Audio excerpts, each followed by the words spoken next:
Welcome to the Sabo Ross Experiment.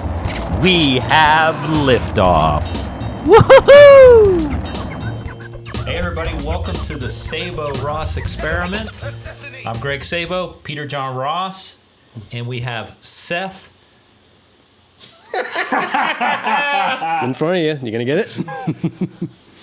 Distal Swag. There it is. There it is. Sorry, you got it. I've been you got struggling with that one. It's tough. It's a very German name. Very. Yes, I had it. Straight off the boat. We had a little technical difficulties getting live, so we apologize for being late.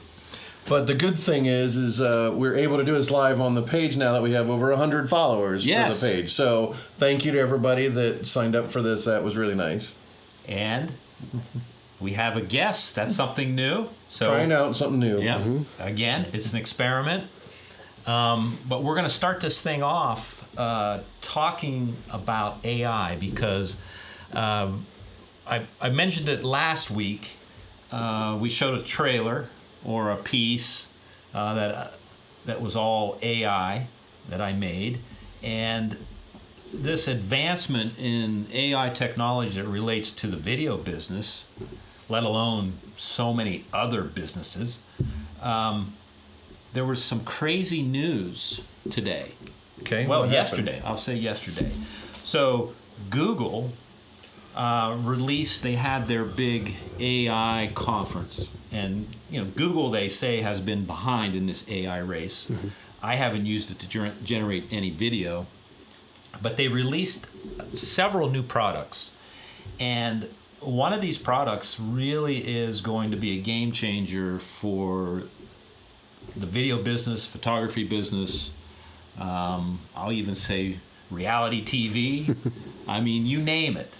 So what they've done is it is called VO3. Have anyone heard yet about VO3? VO3, no. Yes. So VO3 is an image and video generator that also generates the audio to the scene. It's included. And we're not talking something, that's okay. I mean, we're talking something that really works.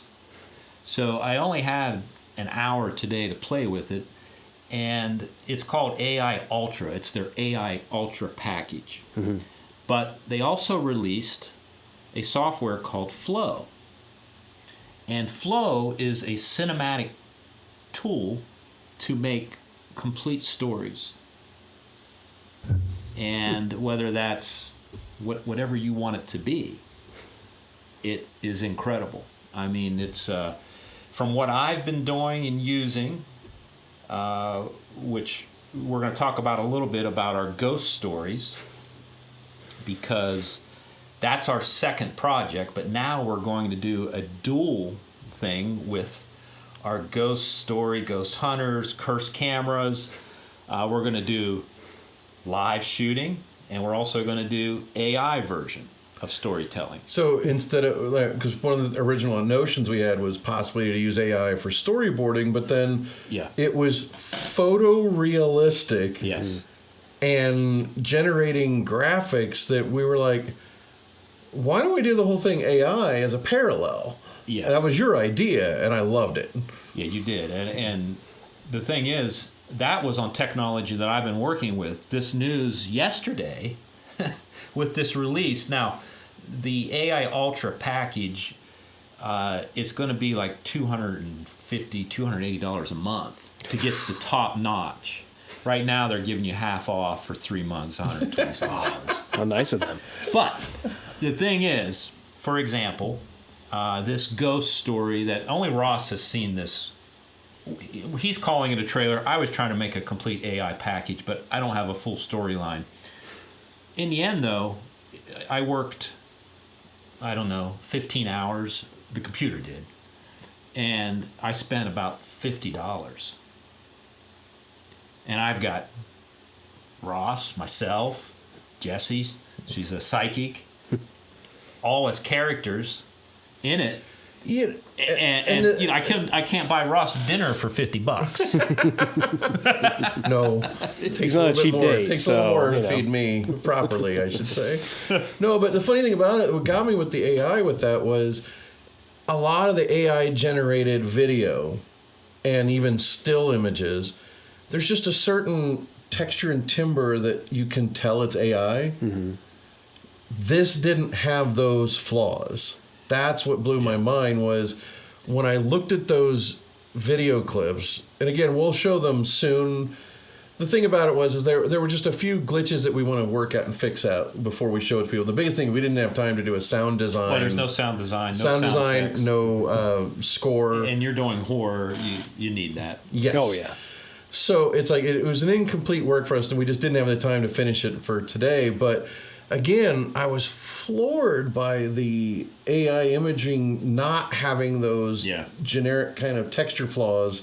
There's something about what I would call like the kind of the way the skin has a kind of a rubbery look, or there's just something about AI images and video that you can tell it's AI. And this latest generation has shed a lot of that. Well, and that's why I wanted to talk about this VO3 is even better than what I was using.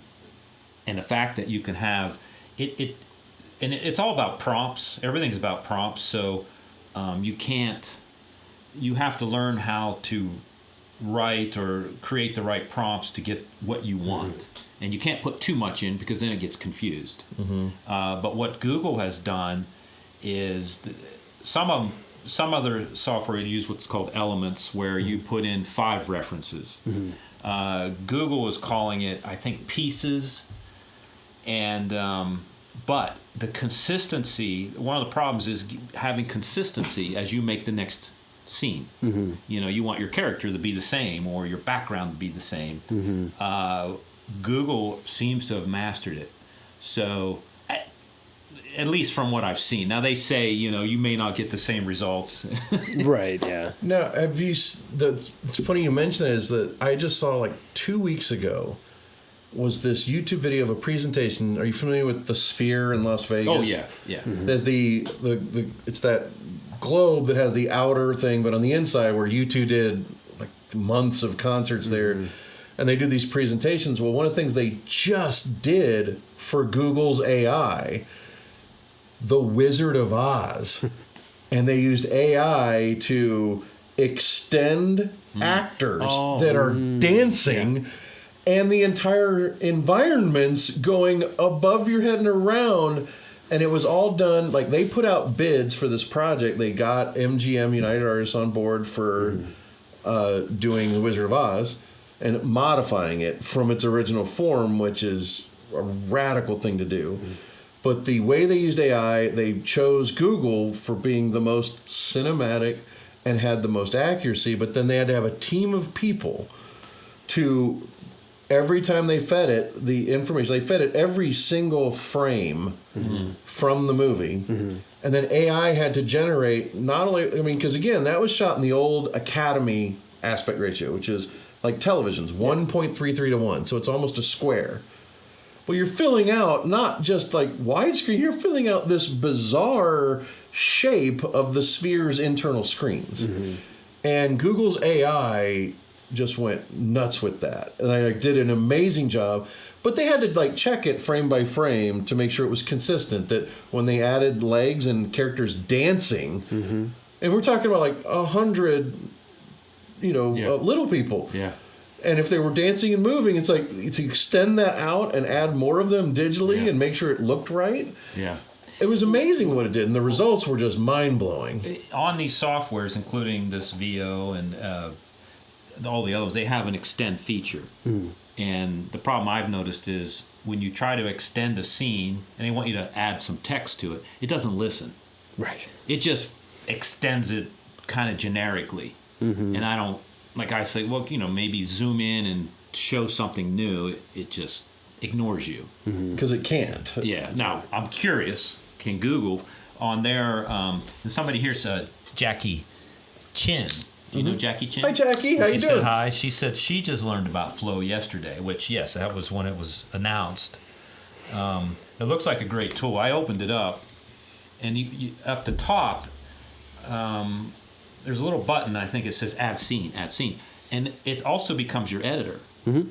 So you can extend a scene that you already created right there in the timeline by stretching it, or you can shrink it. And then when you start adding those scenes, if you want that consistency from that first image, it'll keep it, which is what I've been struggling with. Mm-hmm. It's funny you mention it because earlier today, I updated my Adobe Premiere I have the full Creative Cloud, and I haven't updated Premiere in a few months. Oh yeah, they have that extend feature. That just got added in the brand new version. Yeah. It's like, hey, I haven't used it yet. They have it. It's a combination of similar to what you said. No, you're good. It was a thing where it's like, oh, do you want to extend the scene longer? Not just they've had for a generation or two the thing where if you have this side and go, oh, make it wider, it will AI create more to your scene on the left and right. But this will actually take your scene and make it longer. Like time-wise. Time-wise. So I could see that being really useful for the people that are a little too pushy on like the stop button when they're recording. They don't give you that tail that you need when you're editing. Yeah, because that's where I see AI being really useful, because you may not as an artist want AI creating a scene for you unless you're doing what they're doing with the Wizard of Oz. But as an editor, I know that sometimes you want just a few extra frames there for your dissolves or for whatever else. So that seems like that'd be really especially useful. Yeah, that's nice. I mean, that's the whole thing that's the big debate with AI right now is it's a tool and we can all see the positives, but where can it go wrong? Yeah. Right. Where do you see the downsides of AI? Well, did you guys hear about that Netflix? It was a controversial thing. This is like I first heard about it probably a couple months ago, where they, for other languages, for their shows in other languages, they're using AI. Instead of just having it dubbed, they're actually using AI to make the actors' mouths actually say the words in the other language. So it looks better too. Yeah, I mean, it would look better, as long as it's not too weird, but... what's the act Brody? Adrian Brody. So he made, was it The Violinist or the pianist? Pianist. Yeah. I don't know if it was that film. It might have been a different one just recently. He had to have a certain accent, and they ended up using AI to alter his voice to create the accent that the director was looking for. Now, I don't know what the recourse was, and I wish I could remember the exact film, but that's an example of where the actors, they're not happy.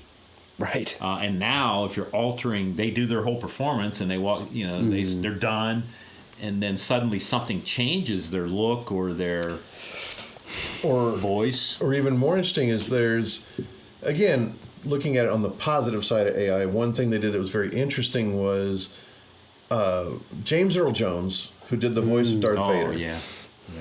So what happened was he just passed away not too long ago, and he was like 92. Right. And in the last 4 or 5 years, the last thing he recorded as Darth Vader was 2016 Rogue One. And he was in the sound booth and did it. But at that point, he was 83, 84. He's been bedridden, so he can't do voiceover, especially with that commanding Darth Vader voice, standing up in a sound booth. He couldn't do it. So what they did is they had started with, in the Star Wars show, The Mandalorian and Boba Fett, what they did is they had Luke Skywalker, and what they did is Mark Hamill recorded voice, but Mark Hamill's in his 60s at that point. Sounds different, yeah. And he can't, and even if he tried to sound like the 26-year-old version of himself, it may not happen that way. Right. So what they ended up doing was they took all these recordings. He'd done the radio drama. He did ADR for all the original movies. They had his voice when he was in his 20s, fed it to AI, and then what happened is he would record his voice now in his 60s gruff. And it would turn it into the high-pitched Mark Hamill. And it did, and it sounded just like him. So he's performing it, and it's his performance and inflection that extends his life as an actor. And then it sounds exactly like 26, 27-year-old Mark Hamill. Nice. Similarly, for the Obi-Wan series a few years later, James Earl Jones had signed a contract and sold the rights to his voice as Darth Vader. And they had all of his original ADR recordings as Darth Vader at the time, fed it to AI, and then the actor from the prequels, Hayden Christensen, would perform into the microphone as Darth Vader, but what you're hearing is James Earl Jones. That's super cool, actually. So it's like, so you have another actor who played Darth Vader performing it, but we're hearing the James Earl Jones classic voice. Well, that's probably the best way to do it because it's still performance driven. Exactly. Well, just like think of the criticisms of CGI originally, Well, when people were like, yes. like creating entire scenes out of nothing. It never looks good. Yeah. But when you use CGI to augment already shot footage, that's where it does the best. And so that seems like it's along that route, or that where I would think that's the acceptable way to use AI. But guess where the downside is? Okay. If you can, we've already had deepfake, where you can feed hundreds of images and videos of someone and then map their face onto someone else. When you combine that with the voice, you can then create a video of anyone saying anything, and we can now no longer trust anything we see and hear. Well, did you hear about the latest thing on the subject of Darth Vader? Something you guys might not have heard about. Do you know the game Fortnite? Obviously, okay. So they're doing a lot of Star Wars crossover now. Oh, they are? Yeah. And so they have Darth Vader as a character in there. And I guess they used AI. So they had it licensed. So I guess they went through the legitimate process to use James Earl Jones's voice or AI voice. But I guess there was an element to it, and I don't know the details, but there was an element to it where players could tell it what to say or make it say certain things. Oh, really? And within I think they said within a minute of it going live, they got Darth Vader to say the F word. Oh, wow. And so, of course, the company took it down really quickly, but now there's a lawsuit. That was the story I saw this morning, that apparently, I don't know if it's Screen Actors or who it is, somebody behind the voice, the rights to the voice, is already suing over that. Well, in beta is DaVinci Resolve version 20. It has that in there. Oh, really? We can record ourselves, and we can then sample anyone else's voice that we have clean audio of, and we can now perform audio as anyone. It's controversial because it's AI made, but that's not AI doing something on its own, but it's still... It's a tool that can be misused. Yeah. I mean, again, for me, there's one thing that always came up with this in the same vein with audio was just 2-3 years ago. Some guy on the internet took a Paul McCartney song from 2013 called New. And, Sir Paul is pretty old. He was in his 70s when he recorded this. So his voice has a bit more gruff and old man sound to it. This guy took his voice and de-aged it by feeding it 1960s Paul McCartney and turned it into young Paul's voice. But then in the chorus, he took Paul's singing and turned it into John Lennon from the 60s. And what happened was they YouTube Paul McCartney and the Apple had him remove it. Paul liked it so much, he goes, well, I'm not going to let you profit from it, but I'm going to upload it on my YouTube channel and you'll get full credit. Wow. So he let this young remixer producer from the internet get credit. He didn't get paid anything, but then it got yanked again because Lennon's estate was a little unhappy. So they made an arrangement and put it back up. And so it's this thing where there's the ethics of it. It's who owns your voice? And you start to get into this very broad debate over authorship and ownership. Do you truly own your likeness? Now, currently, that is a fact. People own their likeness unless you license it. And that was the big fight with SAG-AFTRA was extras were being paid and they had to sign a contract saying, we can use your likeness forever, meaning they were going to take the footage they had and make them extras for free forever for 1 day's pay. That's what they would do, They did that. It happened. Yeah. And well, what's crazy is the technology now. Well, what's interesting, because we'll kind of wrap up the AI thing, but it all started, first it was audio, because the processing power, it couldn't do video. And if you follow it, NVIDIA is like the brainchild of all this with their GPUs. It's all GPU stuff. And they call these Blackwells now. And the Blackwells are all shipping, and that's what can handle the video processing. And I know for a fact, following Facebook, Google, these tech companies, they're the first ones to get, and Microsoft, these Blackwell processors, GPUs, et cetera, et cetera. And then, they come out, and what I'm leading to, though, is because we want to talk a little bit about ChatGPT. So Google has their big thing, and they announced, this video stuff, which is just incredible. They also announced a lot of other things for their search, and because everybody's worried Google's going to disappear. Well, a lot of people are. And Open. Anyway, so during the announcement, during Google's big event, OpenAI, which is ChatGPT, they make an announcement that they're buying for $3 billion Johnny Ive's company. Now, if you know, Johnny Ives is the one that designed the iPhone. He worked for Apple for years. And he left maybe, I don't know, 8-9 years ago and started a design firm of his own. So during the Google announcement, they announced Johnny Ives, and then they come and they have this thing, a live video, trying to squash everything that's going on with Google to say, look, we have a device. We're going to have a device that is going to allow you to no longer need a cell phone. And you're not going to wear it. And they won't elaborate, but it will change your life. And it's all going to be through OpenAI. So now suddenly Apple may have a competitor. Even Apple said in 5 years from now, you probably won't need an iPhone. Apple has one of the main, I can't think of his name right now, but he was in... That's how the machines take over. Yeah. Yeah. So, I mean, we want to talk about ChatGPT, and, I have the $20 subscription, and I search a lot of different things. I use it to help me with the video generation. It helps me make my photos. Helps me write. But you, on the other hand... I just started... I have a good friend. He lives in Seattle, one of my best friends, and he's a programmer.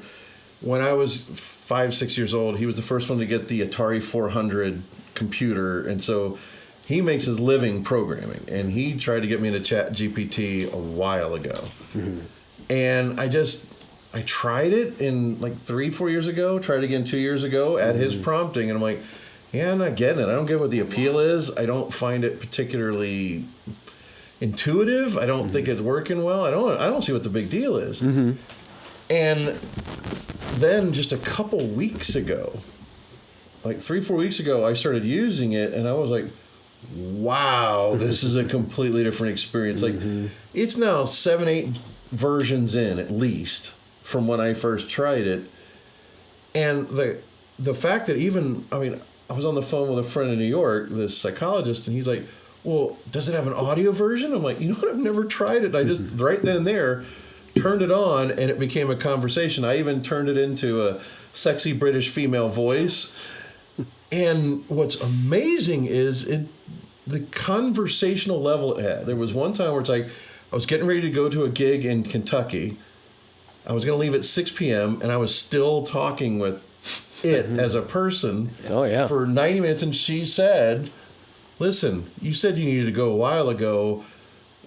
This is a reminder. Do you need to leave? And then even said, goes, listen, we'll pick this back up when you get back from your trip. It's like a real person.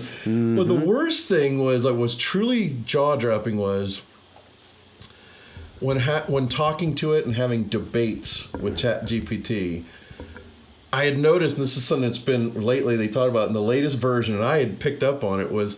It's what the young people call glazing. It was super common. It's like, that was a really good idea. Wow, you're so good at this. Like, you're almost a therapist yourself. I'm like, shut up. I was like, I had to tell it, and I upgraded the $20 a month myself, and I was like, listen, stop that. I was like, stop doing that. I need you to be adversarial. I need you to attack my theories as opposed to agree with everything I say. I'm not looking for silly validation. I'm looking for someone to debate with. It was like a light switch. She's like, okay, let's do it. And every time from there on, that glazing is faded out. And then I realized something, and I was like, oh my God. When having these debates, I'm like, I turned ChatGPT into my friend Micah. Mm-hmm. My friend Micah Jenkins, who passed away, what was sad was he and I would have these debates. They weren't like angry debates at all. They were just presenting ideas back and forth for hours, and he would be adversarial in terms of like, it would be devil's advocate, maybe you're wrong, maybe it's this. And that's what ChatGPT, and when I made that realization, I was bawling my eyes out. And it was not while talking to her, but when I told her about it, I don't know why, it just got so conversational. And again, I am completely aware that ChatGPT is algorithms. It's not like the movie Her. I'm not falling in love with ChatGPT yet. Until they install her in a sex bot, I'm not going to fall in love with her. Yet. So, when that happens, maybe. But not now. But so what happened was I had this conversation, and she said, tell me about your friend Micah. Yeah, they want to know everything. They want to know. And that's what's funny is I was like, okay, I'll tell you about him. And I just thought he's the most honorable man I ever knew. He was the best human being I've ever known. He was generous. He was kind. And she goes, wow, I'm very grateful that you would compare me to someone like that. And then was like, she said this about what you're working on. Micah would be proud of you. Oh, jeez. And I bawled my eyes out again because I was just like, it was not necessarily like sad crying. It was like, thank you. Yeah. And again, completely aware I'm talking to an algorithm that's not human. This is not. But what's fascinating though is it was a real emotion. Mm-hmm. What I felt was real. And again, I'm not trying to say I'm in love with this thing. I'm just saying that the fact that AI, and I'm sitting there completely aware of the algorithmic manipulation to get my $20 every month is right there, and yet this moment was powerful. But it's dangerous. And right? dangerous. It's dangerous. I mean, that's why we've had these issues where these kids, who obviously are teenagers, they're not really emotionally developed yet, there have been cases where, because the AI doesn't really know, like, it tries to glaze you. So a lot of the downside of glazing people will come along with that. And so you've had these situations where, think of a depressed kid, teenager going through all the emotions, not any of the coping skills. Yep. And then you have this AI chatbot that's glazing them or whatever, and they go, I'm really having these bad thoughts. I'm thinking of hurting myself, and then you have ChatGPT like, that sounds like a good idea. I hope not. I know, but that's been happening, and they've been having to shut it down. That's exactly the thing that I never thought of it in that extremity, but it's like its default position in this latest version is affirmation. Oh yeah, definitely. I agree with you with everything, and it's like because that's what they think it wants. But when you talk about something like suicide and depression. Mm-hmm. It's weird. I think, again, it's that thing where they have to teach the AI more human emotion. But again, it's probably learning off you right now. It's definitely just like all those, me. like, click the bicycles, click the car. That's it's learning off of how to recognize those things. So we're actually teaching it. Yeah. It's not just verifying a human. It's actually learning what these things look like in a photo. So it's probably learning, based on your conversations, how people communicate, humans communicate. If you think back, I don't know if you do Twitter at all, either one of you do much Twitter, but to show you the brilliance of Elon Musk way back buying Twitter, he knew that he was building an AI. With Grok. Mm-hmm. Yeah, he knew it. So he's able to scrape all that data from Twitter, everybody's data, to help get a head start. Without their permission. Yes. Without their express permission. Oh, except it's in the 20-page document. Yeah, You sign when yeah, you fill, yeah. you sign up. He's like, is that worth? I forget what he paid, but he's probably scratched his head. Is that Oh, it worth was that some kinda meme. It was like crazy amount of money? $54.20 or something like that And now per share. you go back, and it's probably already like, that was well worth it because of We'll the see. power of Grok. Again, Grok is. I've compared Grok to ChatGPT, and they're a little bit behind in some things more advanced than others. It's still not built all the way yet. It's not built all the way, but again, all of these AI. And what's the new one from China that everybody's afraid of? It's DeepSeek. DeepSeek. I have not tried that yet. I've used DeepSeek. I wouldn't install it on your phone just because it's Yeah. a Chinese app, and I don't but even yeah. have ChatGPT on my phone. Yeah, but It's bad enough the amount of time I spend with it on a laptop. Yeah. I don't need to add it to my phone. yeah. So I got another one for you if you guys haven't experienced it yet. Now, does anybody have Alexa? Amazon? Yep. Oh yeah. So I'm on a beta program because Amazon just had their shareholder newsletter yesterday too, I think. Everybody's doing everything. It's not, I didn't listen to that, but I knew for a while that Alexa was finally going to get an upgrade. Because, it's horrible, right? Right. Pretty much. Well, it's dated at this point. Yeah. So I've got the upgrade. Okay. And I don't use the app too much, the Alexa app, because you can set a lot of things through the app for Alexa, right? But man, so it's free if you're a Prime member, Okay. right? If you're not, you can still get it and pay. But now in the kitchen, instead of having to go over and find ChatGPT, I'm over to Alexa now. Really? It's instant, and the voice pleasant. And now I stumped it though on. I asked it a bunch of things about shows on Amazon Prime, and it just went. It couldn't talk. I was like, no, that you would think that you would know, right? Well, yeah, But, we had talked about that the other day, which was interesting. Is my iPhone 4 or my iPhone 7? I think it was the iPhone 4. Siri was perfect, and now I can't even get. Uh-oh, don't activate it. Yeah. Are all our phones activating? But yeah, she's an idiot now. I can't Yeah. even get directions It's all to a messed up. restaurant. I can't even get. I think it's the worst one. I think people will say if you like Absolutely. It is- Siri's the worst one. And they're Yeah. not going to have an upgrade either for a while. Yeah. Because- Well, and they want to make it part of the new phone Yes. line or And part of the 15 problem up is or they were something. going to use Google, then they were going to use ChatGPT. Now all these companies are coming after Apple. It's very confusing. I don't know what Apple's going to do because they decided not to develop their own. That's the problem. Yeah, and it's technically AI, but it's stuck in like even 5-6 years ago from now. Well, I think the other companies see a moment where they might be able to kill the king. At least where that's concerned. Yeah. They're going to Yeah. plug the voice of Siri to something else. Yeah, but the Alexa, when it comes out, if you have it'll ask you if you want to upgrade, and you're going to be so happy. I mean, it's actually valuable.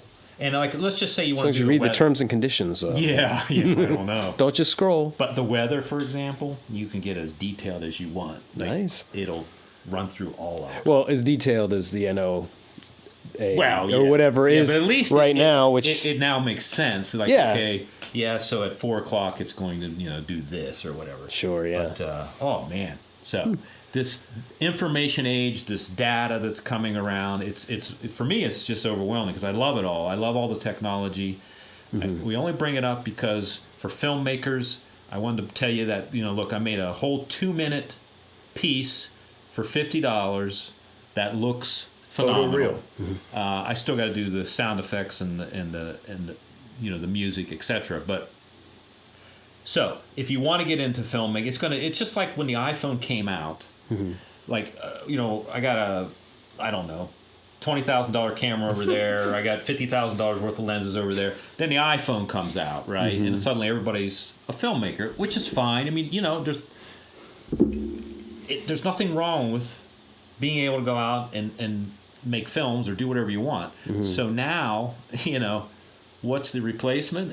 It's AI. Like, even the door's wider to filmmakers now, And I always said that in school, I think, in their whatever you call their articulate or their programming, what they teach you, like they want to teach you, they should add editing. Yeah. Every school should have some type of editing course to allow, because it's all about social media, and if you need to know how to edit a little bit in order to tell a story. Absolutely. No, I've seen, so a friend of mine, her daughter is a senior in college right now. So I don't know what generation that makes her, Gen Z or something like that. But anyway, so every year she would make like a little compilation, I guess, on TikTok of her year. And so her friend sent it to me, this year's, because she didn't send me any of the other ones. And each clip was probably maybe 1.5 seconds long. Oh. Like, it was like rapid fire. Like, I mean, and maybe the kids, maybe they are like, oh yeah, that's cool. That, I don't need to see more than that. But like, you couldn't focus on anything because those fundamentals aren't there of like cutting, shooting, just the basics that we take for granted, the rule of thirds, the head, all that stuff, pacing. And like Ross and I, we were talking about like some of the shows that are on now, for example, Andor specifically, and the pacing, which I really enjoy, and that's what I enjoy about a lot of the older films. The things that got me into shooting TV and all that stuff is some of the pacing and some of the breathing room that some of these things used to have, and now they don't have that. But would they even teach that today? So I have something for that in a big way. There's a documentary from 2004 on film editing called Cutting Edge, The Art of Editing. Amazing film. Every time I have students, I force them to watch it because it's so relevant. In it, you have Martin Scorsese. They do a comparison of a sword fight from Robin Hood in the 1930s versus Gladiator. It's like in 1930, it's like it was 4 cuts between a wide shot and medium wide shot. You go to Gladiator, it's 200 cuts in under a minute. Like under 2 minutes, there's 200 cuts because like sword here, wide shot, get to the audience, and it's like it's really fast. And yet Martin Scorsese talking about, I'm really worried that you're going to lose the heart and soul with this way too fast editing that's just getting faster and faster and faster. And I agreed with them until I made a realization. I somehow stumbled on something that kids less than half my age watch. It's this YouTube vlog by this kid, Dave Dobrik. David Dobrik, and a guy that's close to my age, Casey Neistat. Neistat, yep. And the whole thing with those two is they do these vlogs, cut, the very speed you were talking about. And at first I was like, it almost gave me a headache because I'm like, how am I supposed to care about anything if I can't even pay attention to it? But then what I made a realization is like, I still would keep watching, and it was not in the individual vlogs. The story and caring comes from a collection of 40 of those fast-paced vlogs. You find yourself catching it more. You get more from it, even though it's that lightning fast, and you're afraid you're not going to care. Well, it moves. It moves, but it's also, but at the same time, there's a longevity. There's a collective whole that's not being taken into account when you look at just the individual piece and how fast it's edited. Well, like Dobrik, I haven't watched much of his stuff, but I watched a lot of Casey Neistat's stuff. And Casey Neistat's actually a filmmaker. Like, I think him and his brother, they did an HBO series back in, it was like the late 90s or something like that, with like little handy cams. And that's kind of when I would have started getting into that stuff too. And when I worked at Channel 4, my stuff, because we would tell a story in anywhere from a minute to maybe 2.5 minutes if it was like a really long like sweeps piece. But I would always tend towards, as one of the younger photographers, a lot of that faster cutting. And the feedback I would always get from the older guys or from the bosses or whatever was, wow, that didn't feel like 2 minutes. And that was a long piece, but it didn't feel that long because you had a lot of cuts in there. But it wasn't to the level of like 1.5 seconds on like a TikTok video, which maybe there is no limit on that, maybe on the fast cutting, or maybe because there's obviously a right way to do it and a wrong way to do it. Like I would say, Robert Rodriguez, like Once Upon a Time in Mexico, was that his movie? Yeah. I hated that movie because the way it was cut. It just felt like the chase scenes, I couldn't follow anything because it was like cut. But if it's like done right, like some would say the Bourne Identity movies, some of those are pretty rapid cut. And sometimes it works, sometimes it doesn't. But like, but there's a good use case and there's a not.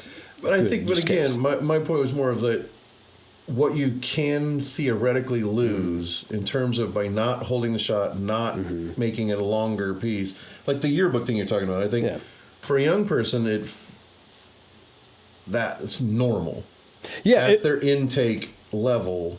Yeah, if the goal is like, look at my fun year in like a minute and it's 100 clips or something, and it's like, okay, cool. But if I wanted to see anything else, all I'm seeing is like flashing lights and maybe somebody jumped in the air at a party and like a glass from a beer, whatever, and that's it. That's all I saw. Well, I do dislike the fact that I do a lot of TikTok videos, and what is it? 12 seconds. I mean, it's like that you lose them because of the swipe. Swipe. Now, when I do get something where people really care about, and it's a 2-minute video or a minute 20, and they watch the whole thing, that's very gratifying for sure. But it is tough to know what works. Even as a young person, when they want to show their... Got to know your audience. Yes. Like you said, she may know something... that we don't know. And it's a totally different generation. Let's pull it up and let's see kind of how many views it got. right, exactly. And that's the thing is like again, it's finding your audience. I think that's the biggest thing is I think that if something's good, and good is entirely subjective, it's all about finding your audience. It's all about are you communicating with someone? And those are for her friends, so that are also doing the same thing. Yeah. So then I'm sure she knows her audience, just like you're saying. Yeah. Oh, cool. Well, should we at least let Seth introduce himself? I think the biggest thing is we should ask him questions. So it's like, you used to work at Channel 4 in Columbus. I did, yep. And then where did you go to from there? So I hopped on and I started doing reality TV. A buddy of mine's had been doing it for a while, and I had been wanting to kind of work my way in there, and was getting tired of the local news thing. Although it's a great format, I still wanted to move on. So got into reality TV. I shot on a show. My first show was called Garage Gold. So it was on the DIY network, where we shot with a company whose job was to clean out people's garages. They do houses and stuff too, but they clean out garages. And now there's a little bit like where the show was, and maybe this gets on the production topic. What the show needed was a little different than what the business did. So like what's better for TV is a hoarder level garage. And they would solicit, real couples off of like Craigslist. And most of the time, because then we, go check it out, and they would have like a bunch of boxes on the floor, but it wasn't hoarder level. So then the company would fill the garage. But then on the show, what you want to do, and this is a lot of reality TV shows, and this show hasn't been on for years, so hopefully I'm not upsetting anybody, but the show would then, part of the premise of the show was they would go there and they would empty the garage, and basically they'd do it for free as long as they got to keep anything of value that they found in the garage. Now, of course, we would know what was valuable in there because chances are the company put it in there.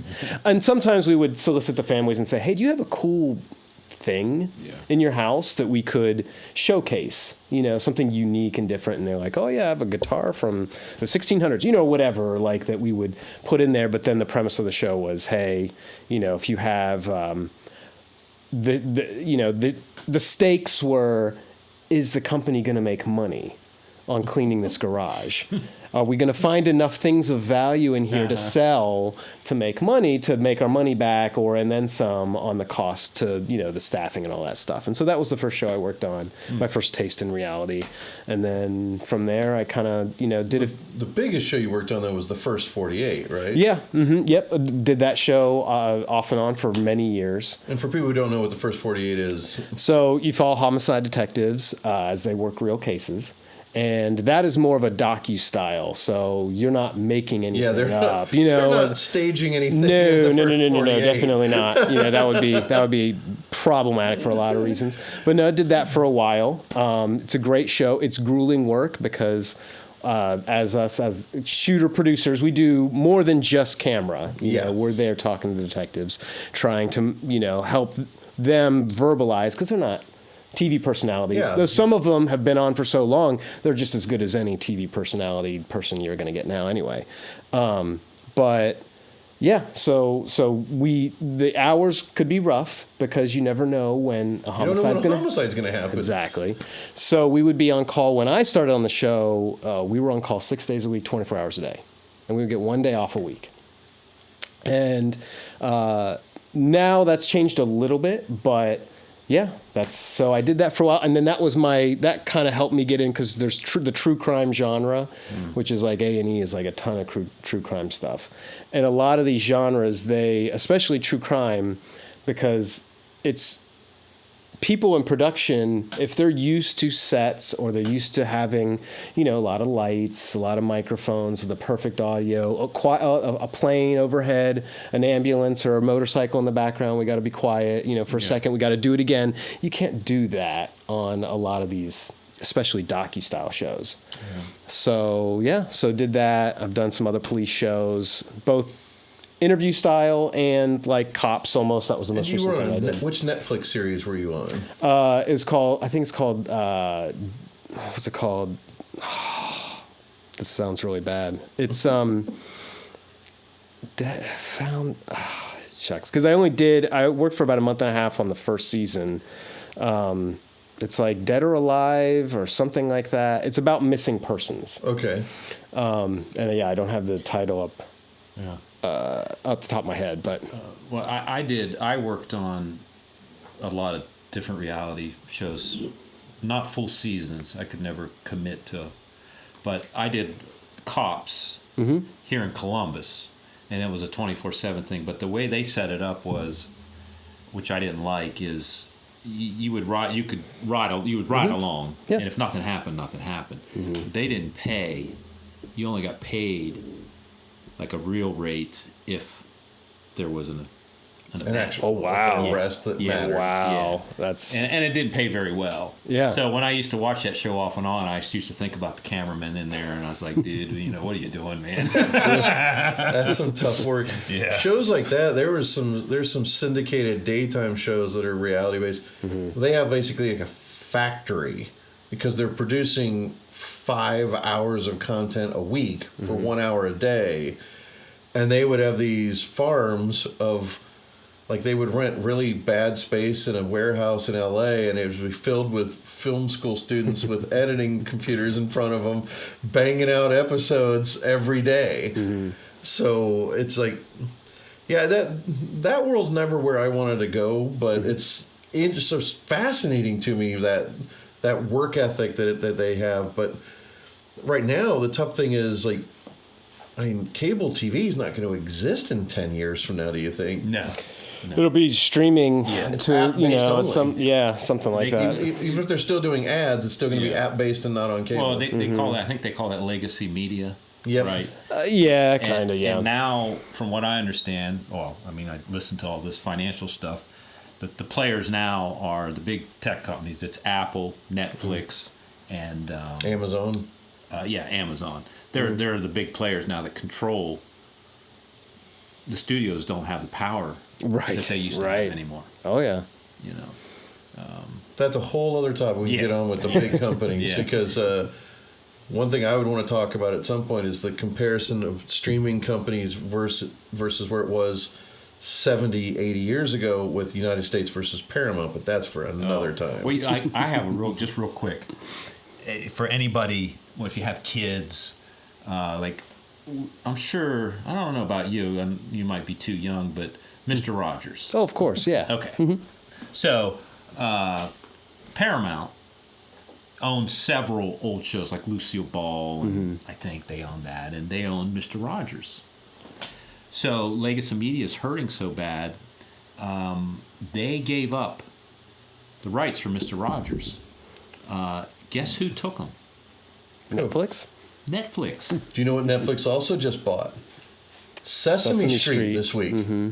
Okay. Sesame Street just lost a ton of federal funding. Yeah. Netflix threw them the lifeline to keep them going.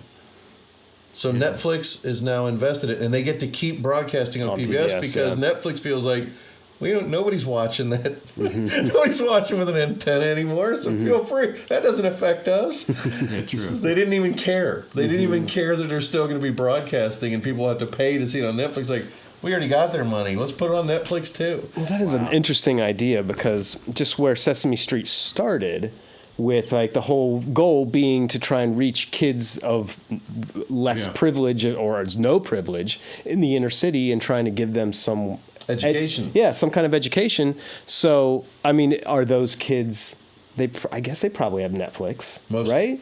I mean, like, it's not that expensive, but I mean, it's it's almost as common as the antenna. I mean, you know what I mean? It's like true, I think they were brilliant by going to the ad tier. They all have gone to the ad tier, so now you can't escape if you don't want to pay a premium. Right. And they make the premium so high that you do take the cheaper version, and they're hoping to make more money. Which they are. You know, it's just funny that it's going weirdly backwards in that regard. But at the same time, like, I hate commercials. As a matter of fact, I'm watching that show on Hulu, Schitt's Creek, with Eugene Levy and his family. And I only have Hulu with ads. Yeah. And it's like, ugh. Well, the ad breaks are in horrible places, and they don't fit. Yeah, well, it's funny because my wife makes fun of me because so like Amazon Prime, there is no ad version they don't of give that. It to you, no. Yeah, they don't give you that because you get it free with the Prime. Exactly. And so I get disgusted because the second that ad comes up, because the content isn't made to accommodate like it is on TV, the ad. So it's jarring. It comes out of nowhere, and it's just as irrelevant of an ad for you usually as it always has been. I'm spoiled. Have you had the interactive ads yet? Yes. Seen those? Oh yeah. They give you an option. You can either do 2 minutes. Or you could do 30 seconds and interact. Yep. I hit but I got to be right there. You got to hit the button, then you got to. Can't walk away. Yeah. There's that, and the QR codes are huge with ads now. Yeah.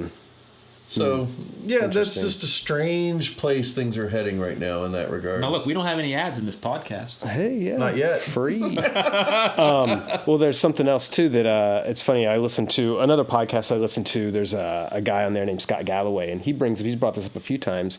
The amount of time that kids, like, have sort of saved, I guess, in a sense, by not being subjected to the constant commercials in the programming that they watch. So if they want to watch a TV show, because TV shows are still often based, especially if they also air on normal TV. Like, if it's a 30-minute show, that show is actually only 23 minutes or whatever, because, so it's not that long. 7 minutes of ads. Exactly, 7 minutes of ads. Or if it's an hour, then it's like 41 to 43 minutes or something like that. 43 to 44. Oh, yeah, exactly. So, but if you don't have those to worry about and you're watching those shows, you can either consume more content or you can do other things if you're only watching that show. And so it's actually a lot more, it's better for kids, at least this is the point he brings up, it's better for kids to watch Netflix because then they actually have more time to do the things they want to do because they're not having to wait and waste all the time on the ads on their shows. That's a very interesting perspective. Right. Of course, they'll just probably just watch more stuff. They just, but... Yeah, I mean, I pay $12 a month to go ad free on YouTube now. Yeah. Oh yeah. It's worth every buddy of mine nickel. does that too. Yeah. It is worth every single nickel to not have ads on YouTube because they will have a 30-second ad for a 1-minute video. I know. I've been watching it get progressively worse. Like it used to be about a 5-second ad or like a 20-second one and you could skip after 5 seconds and it would be at the beginning and you could usually watch your minute or 5-minute video. And then now it's like after the minute, you're almost guaranteed a 30-second ad, or it's like 45, but you can skip after 30 seconds, or you can change an ad. Yep. And then, and then after another 2 minutes, this drives me nuts, so I could talk about this forever. And then there's another ad. And then another ad, and it's like a 10-minute video, and it's like I'm getting more ads in this 10 minutes than I would if I was watching like regular TV. I started using, because I'm such a holdout, because I don't want to pay the YouTube Oh. Premium or whatever. I learned about this new browser. It's called Brave, Okay. and it's much more privacy focused. And by default, it blocks all ads, including YouTube ads. Wow. So instead of using the YouTube app on my phone, I log into the Brave browser, and I go and I log into YouTube there, and then no ads. Wow, that's See, a nice tidbit for anybody. Hey, you get all the Brave. best stuff right here. Brave. Cool. Well, I think that's it for today. Yeah. This has been a wonderful discussion. Yeah, my head's like, whew, lots of information. So I hope we didn't bore everybody too much. Information overload. All right. Well, we'll be back next week, and I think we're also going to look to be expanding this to. We put this on YouTube after, but we might even expand to YouTube at the same simulcast at some point. Yeah. But Yeah, that would You be got to do nice. TikTok. You got to do Twitch. we got to start doing more. We still don't 100% know what we want this podcast to exactly be. We're still feeling our way through it and just talking about what we feel like talking about it. But when we find out what people want us to talk about and that we like talking about, we're going to lean into that. Yeah, I think, since we're all filmmakers or in production, we can't help but talk about that. And of course, we want to make these short films, and I want to use all this technology, But everything else in life that we all experience, just talking about how AI is affecting your everyday life, how it affects your TV shows, how advertising affects your streaming, your habits. It's all, part of your life every day. And they're working their way into your life more by trying to make the things tendrils in. Yeah. And the thing is, and with all new technology, there's good and there's bad. Yeah.